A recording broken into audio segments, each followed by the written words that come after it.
کتنے ٹائم کے بعد ہم سب کزنس نانو کے گھر اکٹھے ہوئے تھے۔ ہم سب باتیں کر رہے تھے، ہم سب مزے کر رہے تھے۔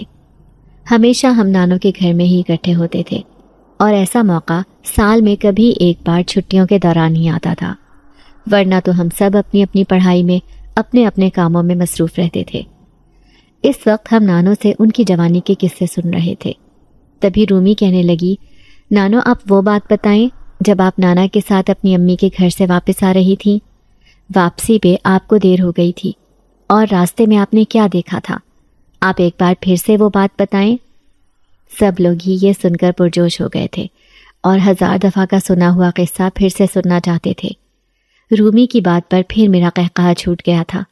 میں جانتی تھی کہ اب نانو پھر سے وہی قصہ مینو ان شروع کر دیں گے، جس پر مجھے کبھی بھی یقین نہیں آیا تھا۔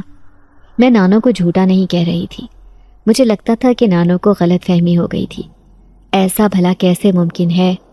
یہ چیزیں اس دنیا میں نہیں رہتی۔ ان چیزوں کا بھلا اس دنیا سے، ہمارے نظام سے کیا لینا دینا؟ ان کی اپنی زندگی، اپنی مصروفیات ہوتی ہیں۔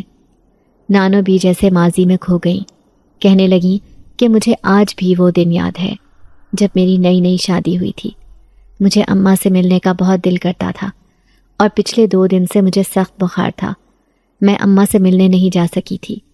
جب اماں نے مجھے پیغام بھجوایا کہ میں بیمار ہوں، میری طبیعت بہت زیادہ خراب ہے، اور تم آج مجھ سے ملنے کے لیے نہیں آئی، یہ پیغام مجھے چاچا کے ہاتھ شام کو ملا تھا۔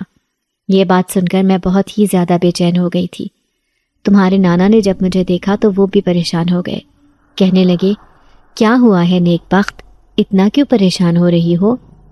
میں نے انہیں کہا کہ اماں کی طبیعت ٹھیک نہیں ہے، اور ابھی انہوں نے مجھے پیغام بھیجا ہے۔ میں رو رہی تھی۔ تمہارے نانا کہنے لگے کہ فکر مت کرو، میں تمہیں لے جاتا ہوں وہاں پر۔ پھر شام کا کھانا کھانے کے بعد ہم دونوں امی سے ملنے کے لیے آ گئے تھے۔ امی کا گھر دوسرے گاؤں میں تھا۔ جب میں گاؤں میں پہنچی تو تب اماں کی طبیعت بہت بہتر تھی۔ وہ کہنے لگی کہ میں تمہارے لیے پریشان ہو رہی تھی، تم سے ملنے کو دل کر رہا تھا، اور پھر انہیں ٹھیک دیکھ کر ہم دونوں کو ہی تسلی ہو گئی تھی۔ گھر آنے لگے تو اماں کہنے لگی کہ اس خطرناک راستے سے اس وقت اکیلے جانا مناسب نہیں ہے، تو تم لوگ آج رات رک جاؤ، صبح چلے جانا۔ مگر ہم لوگ نہیں رک سکتے تھے، کیونکہ میری ساس گھر میں اکیلی رہ جاتی تھی، اور ان کی بھی طبیعت خراب تھی، انہیں اکیلا نہیں چھوڑا جا سکتا تھا۔ پھر اگلے دن تمہارے نانا نے کام پر بھی جانا تھا۔ اماں کے لاکھ روکنے کے باوجود بھی ہم لوگ وہاں پر رکے نہیں تھے۔ ہمارے پاس سائیکل تھی۔ اس زمانے میں سائیکلوں پر ہی لوگ دور دور کا سفر کیا کرتے تھے۔ ہمارے ذہن میں یہی تھا کہ ہم 1 گھنٹے میں پہنچ جائیں گے، مگر راستے میں سائیکل کا ٹائر پنچر ہو گیا تھا، اور پھر ہمیں باقی کا سفر پیدل طے کرنا پڑا۔ جب ہم لوگ اس نہر کے پاس سے گزرنے لگے، جس کے بارے میں عجیب عجیب باتیں مشہور تھیں، تو میں نے دیکھا کہ وہاں پر بہت سارے بچے تھے جو سائیکلوں پر بیٹھ کر کھیل رہے تھے، نہر کے گرد چکر لگا رہے تھے، اور عجیب عجیب سے نغمے گا رہے تھے۔ یہ دیکھ کر میں حیران رہ گئی کہ یہ نہر تو پراسرار مشہور ہے، یہاں پر تو لوگ دن کے وقت بھی نہیں آتے، بھری دوپہر کے وقت بھی گزرنے سے گھبراتے ہیں، اور یہ بچے رات کے وقت یہاں پر کھیل رہے ہیں۔ میں نے اپنے شوہر سے اس بات کا ذکر کیا تو وہ کہنے لگے کہ خاموشی سے چلتی جاؤ، ان کی طرف نہ دیکھو۔ ان کی بات مجھے بہت عجیب لگی تھی، اور پھر جب ہم اس حدود میں سے نکل کر آگے آئے تو تب تک میں ان کو دیکھتی رہی تھی، مگر وہ جیسے ہر ایک چیز سے بے خبر ہو کر اپنی مستیوں میں مست تھے۔ گھر آئی تو مجھے تیز بخار چڑھ گیا تھا، حالانکہ میں بالکل ٹھیک ٹھاک تھی۔ اچانک مجھے کیا ہو گیا تھا؟ 3 دن تک حکیم صاحب سے دوا لینے کے بعد جا کر میری طبیعت بحال ہوئی تھی، اور پھر بعد میں میرے شوہر نے مجھے بتایا تھا کہ اصل میں اس دن وہاں پر کچھ بھی نہیں تھا۔ وہاں پر جو بچے کھیل رہے تھے وہ صرف مجھے نظر آ رہے تھے۔ اس کا مطلب یہ تھا کہ شاید وہ جنات کے قبیلے سے تعلق رکھتے تھے، اور صرف مجھے ہی نظر آ رہے تھے۔ جب نانو یہ بات سنا رہی تھی تو سب لوگ بہت غور سے سن رہے تھے، جبکہ ہمیشہ کی طرح میری ہنسی چھوٹ گئی تھی۔ نانو، اس دن جو آپ کو نظر آیا وہ آپ کا وہم تھا، ایسا نہیں ہو سکتا۔ جنات کا اس دنیا میں کیا کام؟ ان کی اپنی دنیا اور ان کی اپنی زندگی ہے، وہ ہماری زندگیوں میں مداخلت نہیں کر سکتے۔ نانو کہنے لگی کہ خدا کو مانو لڑکی، پتہ نہیں تم کیوں ایسی باتیں کر کے مجھے بھی خوفزدہ کرتی ہو۔ ارے جس دن کسی جن کی تم پر نظر پڑ گئی تب تمہیں پتہ چلے گا کہ یہ سب سچ ہے یا جھوٹ ہے۔ اور میں ہمیشہ کی طرح ان کی بات کو ایک کان سے سن کر دوسرے کان سے نکال گئی تھی۔ ہم سب کزن ایک ہی کمرے میں سونے کے لیے آ گئی تھی۔ میرے ساتھ ماریا، رومی اور سارا تھی۔ میں چارپائی پر سو گئی تھی، ماریا بھی الگ پڑی ہوئی چارپائی پر سو گئی تھی، جبکہ رومی اور سارا بیڈ پر سو گئے تھے۔ تبھی رات کو سوتے ہوئے مجھے ایسے محسوس ہوا جیسے میرے پاؤں پر کسی نے گدگدی کی ہو۔ میں نے اس بات کو اپنا وہم سمجھا۔ آج ہم لوگ بہت زیادہ گھومتے رہے تھے اور زندگی میں پہلی بار میں اتنا زیادہ پیدل چلی تھی۔ تبھی میری ٹانگیں بھی درد کر رہی تھی اور پھر عجیب سے احساس سے میری آنکھ کھل گئی۔ بار بار کوئی میرے پاؤں میں گدگدی کر رہا تھا۔ اب کی بار میری آنکھ کھل گئی تو میں سچ مچ میں ڈر گئی۔ یہ کیا ہو رہا تھا؟ کبھی کوئی میری چادر کھینچ رہا تھا تو کبھی کوئی پاؤں پہ گدگدی کر رہا تھا، کبھی سر کے بالوں کو چھیڑ رہا تھا۔ میرے منہ سے ایک زوردار چیخ نکل گئی تھی۔ میں ہڑبڑا کر اٹھ بیٹھی تو تبھی مجھے ان تینوں کے ہنسنے کی آوازیں سنائی دینے لگی تھی۔ اب میں سچ مچ میں ڈر گئی۔ یہ کیا تھا؟ اور پھر وہ میری حالت دیکھ کر ہنس ہنس کر لوٹ پوٹ ہو رہی تھی۔ تم تو بہت بہادر بنتی تھی۔ تم کہتی تھی کہ جنات کا اس دنیا میں کوئی کام نہیں ہے، اور اب تم ڈر کیوں گئی؟ مجھے ان تینوں پر بہت غصہ آیا تھا۔ انہوں نے میرا پھر بہت ریکارڈ لگایا۔ سب لوگ میرا مذاق اڑاتے رہے۔ جتنی تم بہادر بنتی ہو اتنی ہو نہیں، اور اس بات کا ہمیں احساس ہو گیا ہے۔ میں ان کے سامنے پھر سے شیخیاں بھگاڑنے لگی۔ میں سچ کہہ رہی ہوں، میں کسی چیز سے بھی نہیں ڈرتی۔ اس وقت تو میں سو رہی تھی۔ نیند میں ہونے کی وجہ سے میری آنکھ کھل گئی تھی، ورنہ میں بہت ہی زیادہ بہادر لڑکی ہوں۔ اب میرے سارے کزنز نے ایک دوسرے کی طرف دیکھا، پھر کہنے لگے کہ اگر ایسی بات ہے تو رات کو 12 بجے ہم سب لوگوں کے سونے کے بعد تم حویلی کا چکر لگا کر گھر واپس آؤ گی۔ میں نے ان کی یہ شرط مان لی تھی۔ وہ کہنے لگے کہ نانو کو یا کسی بڑے کو اس بات کے بارے میں پتہ نہ چلے۔ تم تو نانو کی سگی ہو اور وہ تمہاری طرفداری میں ہم سب کو بری طرح ڈانٹ دیں گی۔ تب میں ہنستے ہوئے کہنے لگی کہ فکر مت کرو، میں خود بھی تم لوگوں کے ذہن سے یہ بات نکالنا چاہتی ہوں کہ اس دنیا میں جنات نام کی بھی کوئی چیز ہے۔ پتہ نہیں تم سب لوگوں کے ذہن میں یہ بات کیوں بیٹھ گئی ہے۔ دراصل حویلی کے پچھلی طرف ایک چھوٹا سا ہوٹل تھا جہاں پر گاؤں کے لوگ شام کو بیٹھ کر چائے پیا کرتے تھے، مگر اب پچھلے کئی سالوں سے وہ ہوٹل ویران ہو گیا تھا۔ کوئی وہاں پر نہیں جاتا تھا۔ ہوٹل کا جو مالک تھا وہ ایک دن چیختے چلاتے وہاں سے بھاگ گیا تھا۔ سب لوگ اسے ڈھونڈتے رہے، مگر وہ 2 دن کے بعد گاؤں کے جنگل سے ملا تھا۔ بہت ہی زیادہ خوفزدہ تھا۔ اس کا کہنا تھا کہ اس نے اپنے ہوٹل کے دروازے پر ایک بہت ہی خوفناک چیز دیکھی ہے۔ سب لوگ یہ رودات جاننے کے لیے بے چین تھے کہ ہوا کیا۔ وہ کہنے لگا کہ اس دن میں ہوٹل میں سو رہا تھا۔ وہ ایک پردیسی تھا اور اسی ہوٹل کے ایک کمرے میں اس نے اپنی رہائش رکھی ہوئی تھی۔ وہ دوسرے گاؤں کا رہنے والا تھا، کام کے سلسلے میں یہاں پر آیا تھا کیونکہ یہ ایک بڑا قصبہ تھا اور یہاں پر اس کا روزگار اچھے سے چل نکلا تھا۔ رات کو سوتے ہوئے دروازے پر دستک ہوئی۔ اس نے دروازہ کھولا تو سامنے ایک لڑکی کھڑی تھی۔ کہنے لگی کہ مجھے چائے بنا کر دو، مجھے چائے پینی ہے۔ میں حیران رہ گیا کہ وہ لڑکی آدھی رات کو یہاں پر کیسے آئی، کون ہے وہ؟ اپنے حلیے سے اس گاؤں کی تو معلوم نہیں ہو رہی تھی۔ گاؤں کی عورتیں زیادہ تر ایک ہی جیسا سادہ لباس پہنتی تھی، مگر اس لڑکی کا حلیہ بہت مختلف تھا۔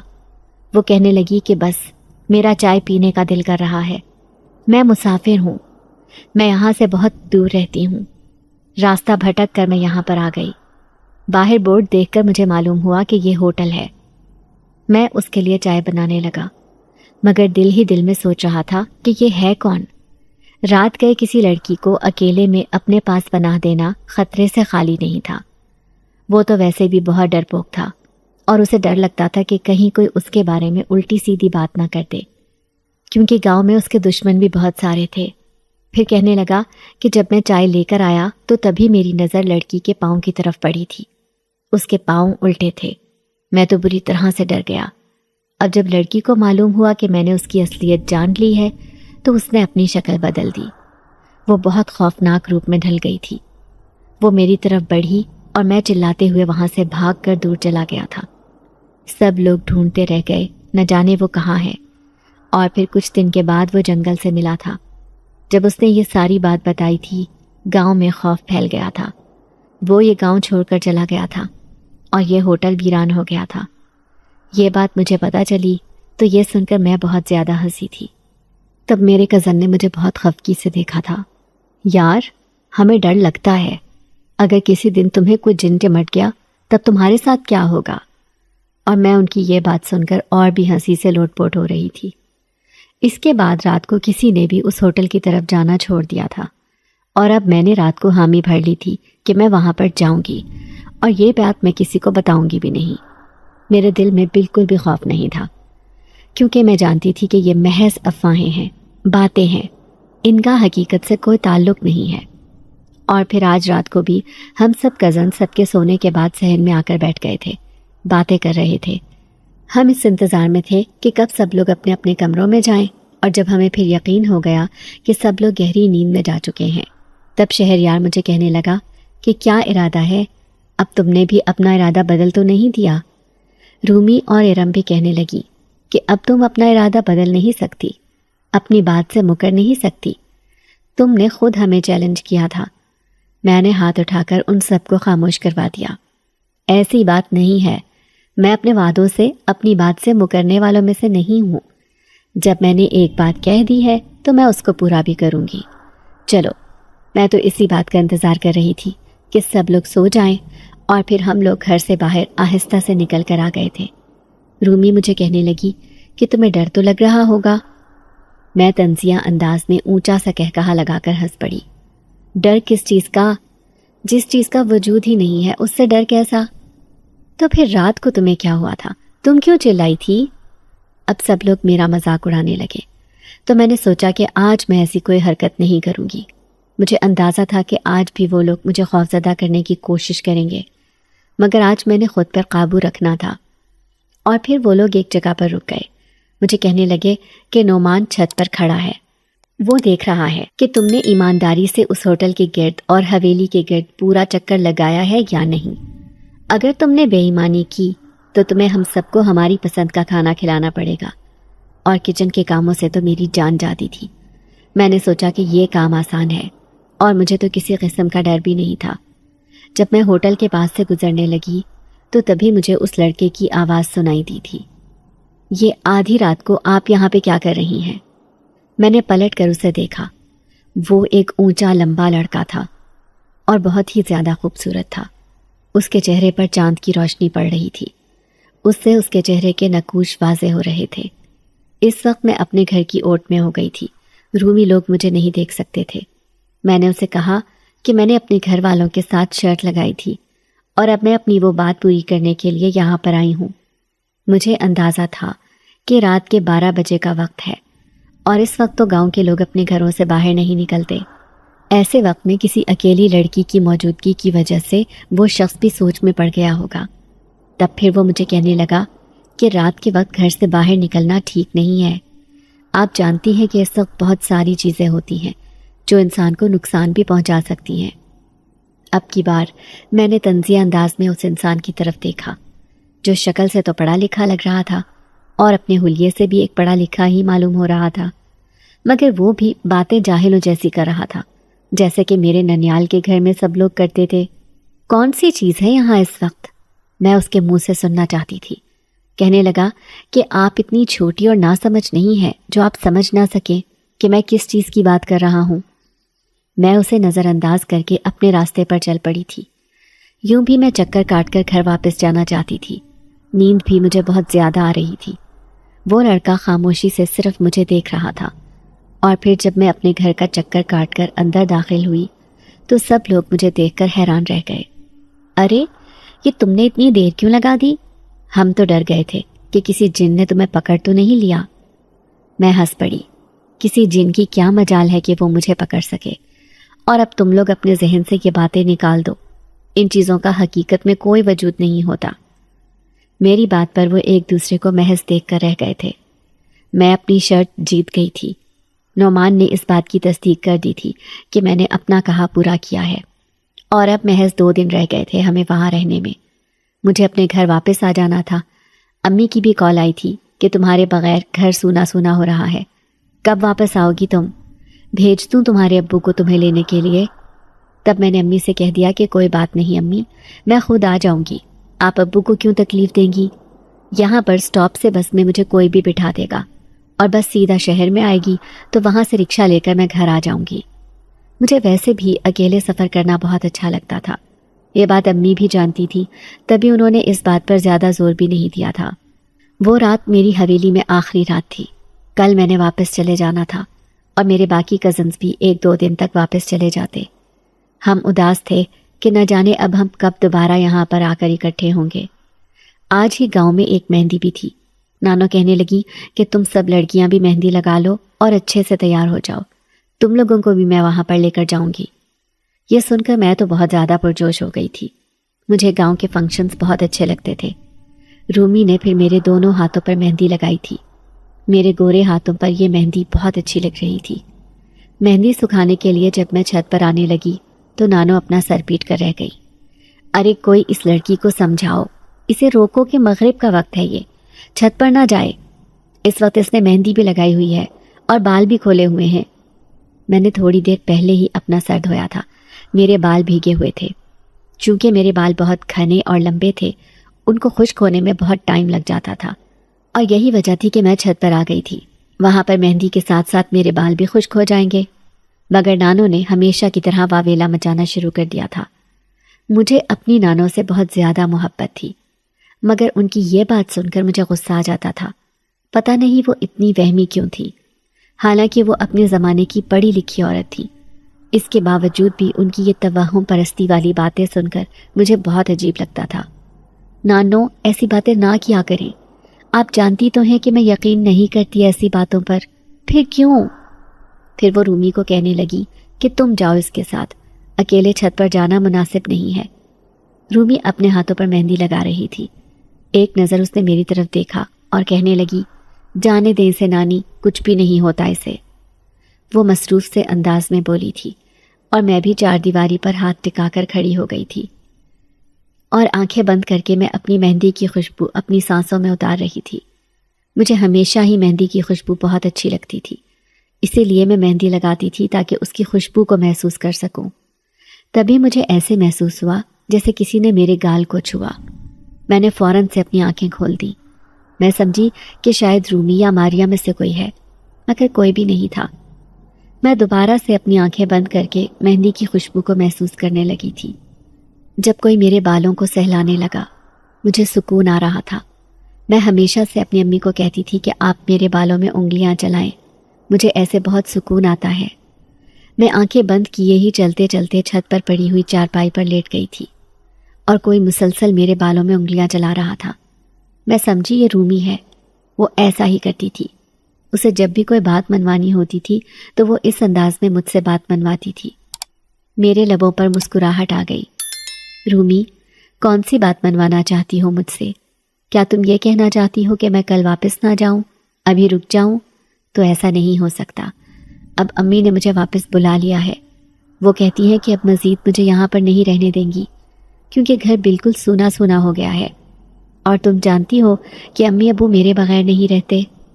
میرے لب مسکرا رہے تھے، مگر رومی تو کچھ کہے بغیر بس میرے بالوں میں انگلیاں چلا رہی تھی۔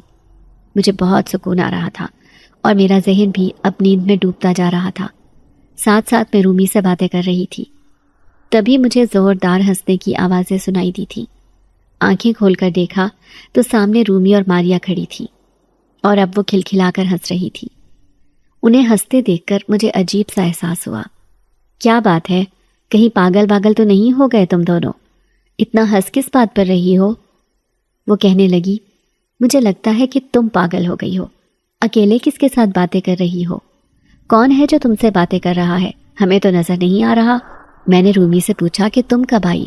کہنے لگی کہ ابھی آئی ہوں، مہندی لگا رہی تھی، مہندی خشک کرنے کے لیے یہاں پر آئی تھی۔ نانو تمہیں نیچے بلا رہی ہیں۔ اور پھر میں نیچے آ گئی۔ میں بار بار یہی سوچے جا رہی تھی کہ رومی یہاں پر تھی تو میرے پاس کون تھا۔ رات کو پھر جب میں سو رہی تھی تو مجھے اپنے پاؤں میں گدگدی محسوس ہو رہی تھی۔ رومی، مجھے نیند آ رہی ہے، مجھے تنگ نہ کرو۔ آج فنکشن سے ہم لوگ بہت لیٹ واپس آئے تھے۔ وہاں پر میں لڑکیوں کے ساتھ گلا پھاڑ پھاڑ کر گانے گا رہی تھی اور ان کے ساتھ ڈانس بھی کیا تھا۔ تو اب میں بہت ہی زیادہ تھک گئی تھی۔ اس دوران میں نے ایک بہت عجیب بات محسوس کی تھی۔ اپنے آپ پر مجھے کسی کی نظروں کی تپش کا احساس ہو رہا تھا۔ یوں لگ رہا تھا جیسے کوئی مجھے غور غور سے گھور کر دیکھ رہا ہو، اور ان نظروں کا احساس ایسا تھا کہ میں سٹ پٹا کر رہ گئی تھی، مگر وہاں پر کوئی بھی نہیں تھا جو مجھے دیکھتا۔ مگر پھر یہ عجیب سا احساس مجھے کیوں ہو رہا تھا؟ میں نے اس بات کو نظر انداز کر دیا۔ پھر جب گھر آئی تو اب رومی مجھے سونے نہیں دے رہی تھی۔ کیا مسئلہ ہے تمہارے ساتھ؟ شرارت ایک بار کی جاتی ہے، ایک ہی بار مذاق کیا جاتا ہے، بار بار نہیں۔ جب میں کہہ رہی ہوں کہ مجھے نیند آ رہی ہے، میں تھک گئی ہوں، تو مجھے سونے دو۔ مگر رومی پر تو جیسے کچھ اثر ہی نہیں ہو رہا تھا۔ تبھی میری آنکھ کھل گئی، سامنے نظر پڑی جہاں پر رومی ماریا سو رہی تھی۔ اب میں حیران رہ گئی۔ چارپائی سے نیچے دیکھا تو وہاں پر ایک کالے رنگ کی بلی تھی۔ تو کیا وہ بلی میرے پاؤں میں گدگدی کر رہی تھی؟ اس خیال کا آنا ہی تھا کہ میں بری طرح سے چلا پڑی تھی۔ مجھے بلیوں سے ہمیشہ ہی ڈر لگتا تھا، اور یہ تو بہت ڈراؤنی کالے رنگ کی بلی تھی۔ اسے دیکھ کر میرے خوف سے رونگٹے کھڑے ہو گئے تھے۔ چیخنے چلانے کی آوازیں سن کر رومی اور ماریا کی آنکھ کھل گئی تھی۔ انہوں نے کمرے کی لائٹ آن کر دی۔ کیا ہو گیا تمہیں؟ کیوں چلا رہی ہو؟ کیا خواب میں ڈر گئی ہو؟ اور میں ماریا کے ساتھ لپٹ گئی۔ میری چارپائی کے نیچے وہ بلی ہے، اسے باہر نکالو، مجھے بہت ڈر لگ رہا ہے۔ ماریا نے چارپائی کے نیچے دیکھا۔ ارے یہاں پہ تو کچھ بھی نہیں ہے، تم نے کوئی خواب دیکھا ہوگا۔ بلی کیسے آ سکتی ہے کمرے میں؟ رات کو میں نے کمرے کا دروازہ اور کھڑکی خود بند کی تھی، تب تو کچھ بھی نہیں تھا۔ مجھے یقین نہیں آ رہا تھا۔ میں نے اس سے کہا کہ وہ یہیں کہیں ہوگی، کمرے میں کہیں چھپ گئی ہوگی۔ ماریا رومی نے پورا کمرہ چھان مارا، مگر بلی کا نام و نشان بھی نہیں تھا۔ اب کی بار وہ تھک کر بیٹھ گئیں۔ یار، اتنی اچھی نیند آ رہی تھی، اتنا تھکے ہوئے تھے ہم، اب تم نے بلا وجہ جگا دیا۔ تم نے کوئی خواب دیکھا ہوگا۔ اگر سچ میں یہاں پہ بلی ہوتی تو یہیں پہ موجود ہوتی نا، کہاں جا سکتی تھی وہ؟ یا پھر ایسا تو نہیں کہ تم نے کچھ جن بن دیکھ لیا ہو؟ ان کی بات پر میں جزبز ہو کر رہ گئی تھی۔ میں نے کہا کہ میں نے کوئی خواب دیکھا ہوگا۔ میں انہیں یہ نہیں بتا سکتی تھی کہ میں نے وہ خواب جاگتے ہوئے دیکھا ہے، ورنہ وہ میرا مذاق اڑاتی، کہتی کہ مجھے سچ میں ڈر لگنے لگا ہے، اور میں کسی کے سامنے یہ بات نہیں بتانا چاہتی تھی۔ اور پھر اگلے دن جب میں گھر جانے لگی تو نانو بہت اداس تھی۔ کہنے لگی کہ تمہارے ساتھ میرا دل لگ گیا تھا، تمہارے بغیر میں اداس ہو جاؤں گی۔ اور میں مسکراتے ہوئے انہیں کہنے لگی کہ میں دوبارہ جلدی آ جاؤں گی، آپ پریشان نہ ہوں، میں آپ سے ملنے کے لیے آتی رہوں گی۔ جلدی جلدی کے چکر میں بھی مجھے ظہر کا وقت ہو گیا تھا۔ تب شہریار کہنے لگا کہ جلدی کرو ورنہ آج کی بس بھی نکل جائے گی۔ میں اگر ابھی بس میں سوار ہوتی تو میں شام تک گھر پہنچ سکتی تھی، اور ہمارا گھر بھی سٹاپ کے قریب تھا۔ ابو مجھے وہاں پر لینے کے لیے آ جاتے۔ نانو کے دل میں 100 خدشات تھے کہ جوان لڑکی کو اکیلے نہیں جانا چاہیے۔ وہ پرانے زمانے کی تھی، پرانے خیالات رکھتی تھی، اور میں نے کبھی بھی نانو سے کسی بات میں بحث نہیں کی تھی۔ بس جب کبھی وہ جنات کا ذکر کرتی تو یہ چیز میری ان کے ساتھ خفگی کا باعث بن جاتی تھی۔ آج جب میں بس میں آ کر بیٹھی تو میں نے اپنے کانوں میں ہیڈ فونز لگا لیے تھے۔ مجھے سفر میں گانے سننا بہت اچھا لگتا تھا۔ جب بس گاؤں کی حدود سے نکل کر کافی آگے آ گئی تو نہ جانے کیا ہوا کہ بس خراب ہو گئی۔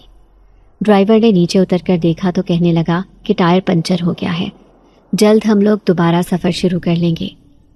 میں نے ایک بیزار سی نظر اس پر ڈالی اور دوبارہ سے اپنے موبائل میں مصروف ہو گئی تھی۔ مگر ٹائر بدلتے ہوئے بھی بہت دیر ہو گئی تھی، اور مغرب تو ہمیں وہیں پر ہو گئی تھی۔ میں نے امی کو میسج کر کے بتا دیا کہ مجھے آتے ہوئے دیر ہو جائے گی۔ چونکہ میں اکیلی سفر کرتی رہتی تھی، کالج سے اکیلے گھر آتی جاتی تھی، اور اکثر گاؤں سے بھی اکیلی جاتی تھی۔ امی کو کبھی بھی میرے حوالے سے پریشانی نہیں ہوئی تھی، مگر اب شام کا وقت تھا تو اس وجہ سے وہ بھی گھبرا گئیں۔ کہنے لگیں کہ میرے کانٹیکٹ میں ہی رہنا، جیسے ہی تم شہر میں پہنچو گی تو سٹاپ پر تمہارے ابو کھڑے ہوں گے، وہ تمہیں لینے کے لیے آ جائیں گے۔ میں بار بار انہیں تسلی کرواتی رہی کہ پریشان نہیں ہوں، میں آ جاؤں گی۔ پھر جب دوبارہ بس چل پڑی تو تبھی اس میں میرے ساتھ ایک لڑکا آ کر بیٹھ گیا۔ میں نے سر اٹھا کر دیکھا تو وہ مجھے کچھ جانا پہچانا سا لگا تھا، ایسے لگ رہا تھا جیسے پہلے اسے دیکھ چکی ہوں۔ اس کی آنکھوں میں بھی شناسائی آئی تھی، اور پھر میرے ذہن میں جھماکا سا ہوا کہ میں نے اس انسان کو تو اس دن ہوٹل کے پاس دیکھا تھا، اب وہ بھی مجھے دیکھ کر مسکرا دیا تھا، شاید اسے بھی یاد آ گیا تھا۔ میں اسے نظر انداز کر کے کھڑکی سے باہر دیکھنے لگی۔ اس کی باتوں پر میں چونک پڑی۔ وہ کہنے لگا، کیا اب آپ کو جنات کے وجود پر یقین آ گیا ہے؟ میں نے حیرت سے اسے دیکھا۔ اس کی آنکھوں میں عجیب سے رنگ نظر آ رہے تھے۔ جانے کیا تھا اس کی آنکھوں میں کہ میں اس کی آنکھوں میں دیکھ نہیں پائی۔ اس سے کہنے لگی کہ مجھے ابھی بھی جنات پر یقین نہیں ہے۔ کیا سچ میں؟ اس نے دوبارہ سوال کیا۔ میں نے کہا ہاں، مگر کیوں؟ اب اس کے سوال پر میں سوچ میں پڑ گئی۔ پھر کہنے لگی کہ کیونکہ ان کا اس دنیا میں کوئی کام ہی نہیں ہے، ان کے اپنے معاملات ہیں جو وہ نپٹاتے رہتے ہیں، بھلا انسانوں میں رہ کر انہوں نے کیا کرنا ہے؟ وہ کہنے لگا کہ چلو کوئی بات نہیں، جلد ہی تمہیں اس بات پر یقین آ جائے گا، جنات ہوتے ہیں اور انسانوں کے آس پاس ہی رہتے ہیں۔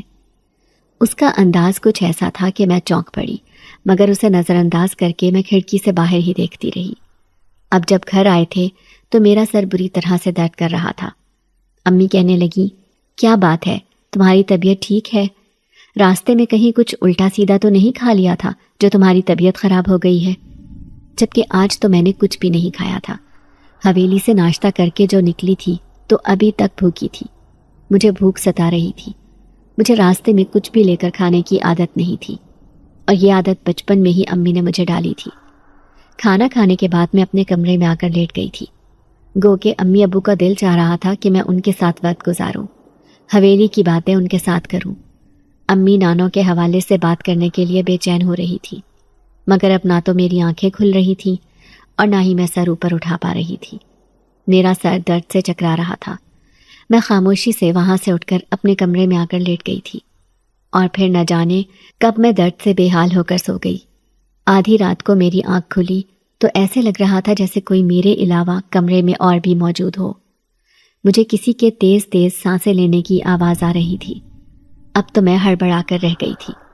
گھبرا کر کمرے میں طائرانہ نظر ڈالی، کچھ بھی غیر معمولی نظر نہیں آ رہا تھا۔ تبھی کمرے کا دروازہ ایک دم کھل گیا اور مجھے ایسا محسوس ہوا جیسے وہ جو کوئی بھی تھا کمرے سے باہر نکل گیا۔ اب تو میں حیران پریشان رہ گئی، اور پھر امی مجھے پکارنے لگی، ارے سونیا بات سنو۔ امی کی پکار پر میں سوچ کر رہ گئی کہ آدھی رات کو وہ بھلا مجھے کیوں بلا رہی ہیں۔ انہوں نے پھر سے مجھے آواز دی۔ میں اپنے بستر سے اٹھ کر باہر آ گئی۔ کچن کی لائٹ آن تھی اور یہ امی کی آواز وہیں سے آ رہی تھی۔ کچن کے پاس پہنچی تو گھڑی کی طرف میری نظر پڑی جو رات کے 2 بجا رہی تھی۔ کیا ہو گیا امی؟ اور آدھی رات کو آپ کیا کر رہی ہیں؟ مجھے کیوں بلا رہی ہیں؟ میں کچن میں آئی تو وہاں پر کوئی بھی نہیں تھا، مگر ابھی تو یہاں پر امی تھی اور مجھے بلا رہی تھی۔ تبھی باہر سے مجھے آواز سنائی دینے لگی، سونیا میں باہر ہوں۔ باہر آ کر کچھ سمجھ نہیں آ رہا تھا امی آخر کر کیا رہی ہیں۔ اب میں جھنجھلانے لگی تھی۔ مجھے سر درد کا تو آرام تھا، مگر مجھے بہت سخت نیند آ رہی تھی اور میرا دل چاہ رہا تھا کہ میں بستر پر گر کر سو جاؤں، مگر بار بار امی کی پکار، ان کی بات سنے بغیر بھی میں رہ نہیں سکتی تھی، ورنہ وہ ناراض ہو جاتی۔ چلتے چلتے باہر آئی تو امی چھت پر جاتی دکھائی دی۔ اب تو میں اپنا سر پکڑ کر رہ گئی تھی۔ پتہ نہیں آپ کیا کر رہی ہیں۔ اب جب چھت پر آئی تو پوری چھت خالی تھی۔ چھت پر اور کوئی کمرہ نہیں تھا، بس 4 دیواری تھی۔ اگر امی ہوتی تو سامنے مجھے نظر آ جاتی۔ تبھی مجھے کسی کے ہنسنے کی آواز سنائی دینے لگی تھی۔ یہ عجیب سے ہنسنے کی آواز تھی جو میرے کانوں کے پردے ہلا رہی تھی۔ میں چلاتے ہوئے نیچے بھاگنے لگی تھی۔ سامنے دیکھا تو امی کھڑی تھی۔ کیا ہوا ہے تمہیں؟ کیوں چلا رہی ہو؟ اور ان کے ساتھ ابو بھی کمرے سے باہر نکل کر آ گئے۔ اب میں سخت ہراساں نظروں سے امی کو دیکھ رہی تھی۔ کیا وہ سچ میں میری امی ہیں یا پھر آج تک زندگی میں میرے ساتھ ایسا نہیں ہوا تھا، اور اس سب کو میں اپنا خواب سمجھ کر جھٹلا بھی نہیں سکتی تھی۔ خاموشی سے پھر اپنے کمرے میں آ کر لیٹ گئی، مگر اب مجھے اپنے ہی کمرے میں ڈر لگ رہا تھا۔ کہاں تو مجھے اپنا کمرہ بہت پسند تھا، کہیں بھی جاتی تو اپنے کمرے کو مس کرتی تھی، پر اب مجھے اسی سے خوف محسوس ہونے لگا تھا۔ ہر وقت مجھے کندھوں پر بوجھ محسوس ہوتا، ایسے لگتا جیسے کوئی میرے آس پاس موجود ہو۔ میں اپنی صورتحال سے بہت ڈر گئی تھی۔ مجھے کچھ بھی سمجھ نہیں آ رہا تھا میرے ساتھ ایسا کیوں ہو رہا ہے۔ اور یہ جنات ہے یا کوئی اور معاملہ ہے جو میرے ساتھ یہ سب غیر معمولی حرکات ہو رہی ہیں؟ کیا یہ کسی جن کی کارستانی ہے یا وہم ہے میرا؟ اگر ایسا ہے تو کیوں؟ میں نے کسی کا کیا بگاڑا ہے؟ میں نے کبھی کسی کو کوئی نقصان نہیں پہنچایا۔ تبھی میرے ذہن میں میری ہی کی گئی باتیں گونجنے لگی تھی۔ جب میں جنات کے بارے میں کہتی تھی کہ یہ انسان کی زندگی میں دخل اندازی نہیں کرتے، ان کی اپنی دنیا ہے، ان کا بھلا یہاں پر کیا کام؟ اور اب مجھے لگ رہا تھا جیسے یہ سب کچھ میری انہی باتوں کی وجہ سے ہو رہا ہے، مجھے میرے سوالوں کے جوابات دینے کے لیے۔ تو کیا سچ میں جنات اس دنیا میں ہوتے تھے؟ اور یہ لوگ جو جنات کے بارے میں باتیں بتاتے تھے اور اکثر جنات ان کے سامنے آتے تھے جو ان کو خوفزدہ کرتے تھے، تو کیا یہ سچ تھا؟ مگر ایسا کیسے ممکن ہے؟ سوچ سوچ کر میں پاگل ہو رہی تھی۔ روزانہ رات کو سوتے ہوئے میری آنکھ کھل جاتی تھی اور پھر کتنی دیر تک میں بستر پر کروٹیں بدلتی رہتی تھی۔ اب تو خوف کی وجہ سے مجھے اکیلے میں نیند ہی نہیں آتی تھی۔ میں امی سے کہتی کہ آپ میرے پاس آ کر لیٹیں، میں اکیلی سو نہیں سکتی۔ امی بھی حیران رہ گئی کہ آخر میری ایسی حالت کیوں ہو گئی ہے، میں اتنا بدل کیوں گئی ہوں؟ اب میں انہیں کیا بتاتی کہ میری تو پوری زندگی بدل کر رہ گئی ہے۔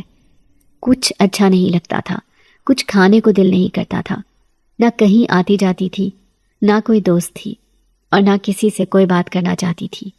جب بھی کوئی مجھے بلاتا تو میرا دل کرتا کہ میں اس سے لڑنا شروع کر دوں، جبکہ میں تو بہت خوش اخلاق بچی تھی۔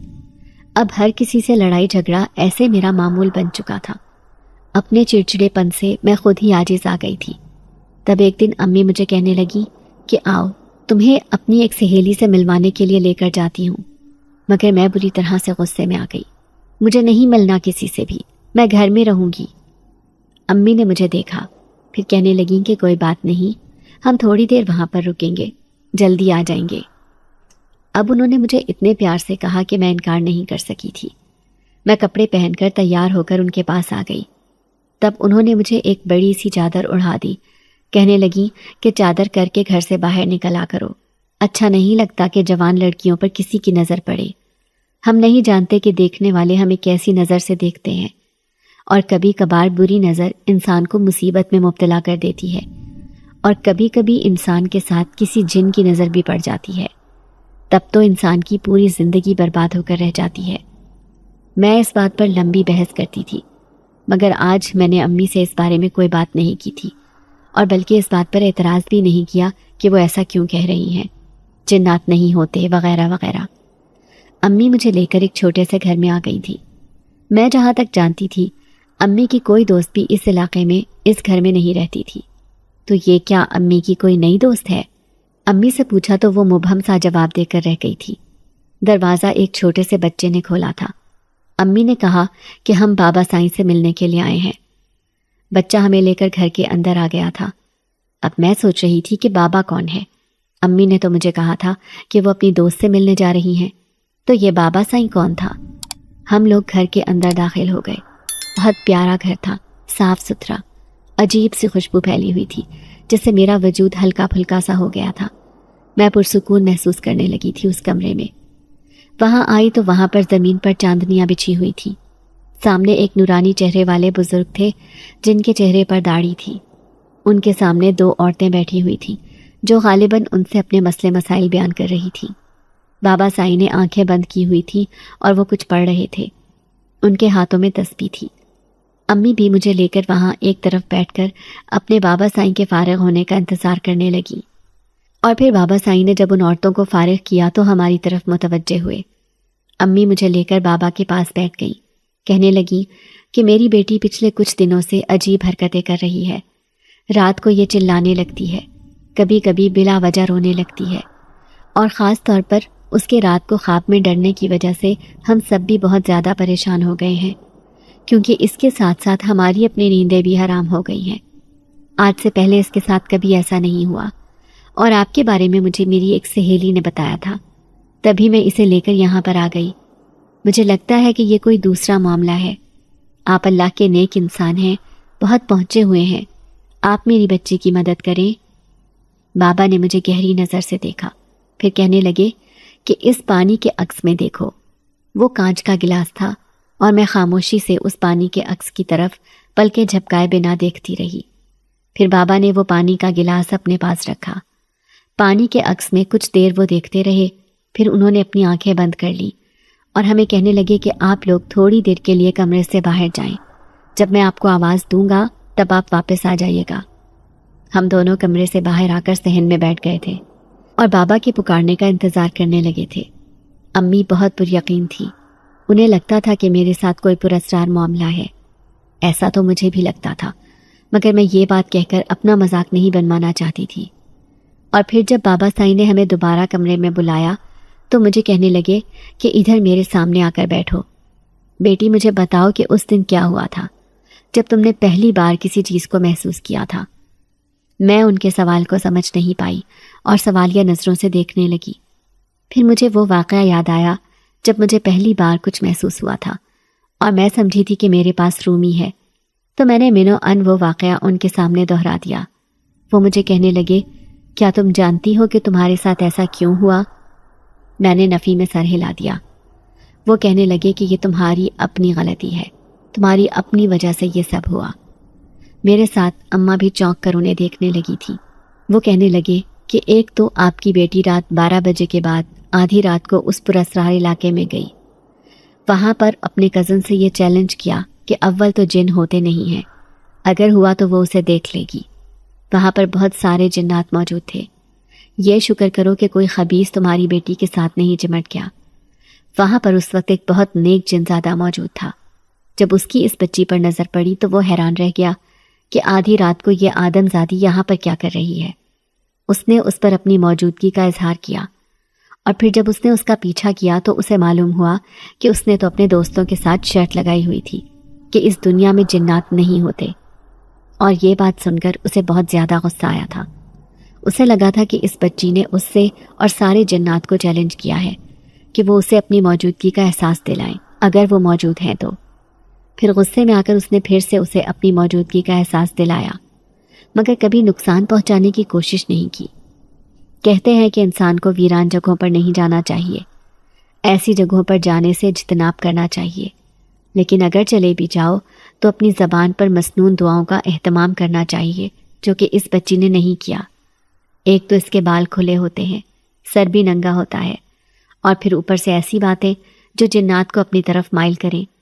بھلا آپ بتاؤ کہ اس میں جنات کی کیا غلطی ہے؟ ان کی باتیں سن کر میں شرمندہ ہو گئی تھی، میری آنکھوں سے آنسو بہنے لگے تھے۔ امی مجھے غصے سے گھورتی جا رہی تھی۔ اب مجھے یقین ہو گیا تھا کہ یہ بزرگ بہت پہنچے ہوئے ہیں، یہ سب کچھ جانتے ہیں، کیونکہ انہوں نے وہ باتیں بتائی تھیں جو سچ تھیں۔ میں شرمندہ سی ہو کر رہ گئی تھی۔